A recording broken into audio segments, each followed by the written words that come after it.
ये हमारी साली भी है और बेटी भी है।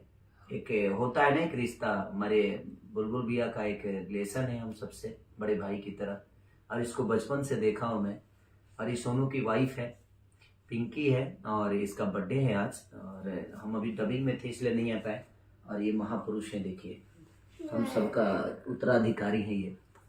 तो आज पिंकी का बर्थडे है, तो अभी हम केक काटने आए हैं। उल्टा रख पकड़ी बेटा, इधर ऐसे हुको।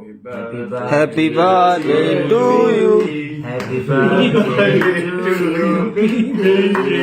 Happy birthday to you.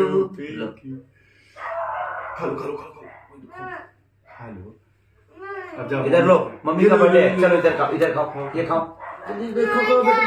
इधर नहीं खाएंगे पागल, इधर खाओ बाबू, बाबू इधर खा लो, मेरे हाथ से खा लो बाबू, ना खा लो। लो, तुम्हारे जीवन साथी का बर्थडे है, तुम्हें तो खाना ही चाहिए पहले। नहीं खाएगा?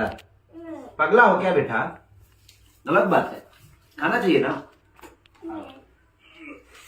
फोटो तो बीच में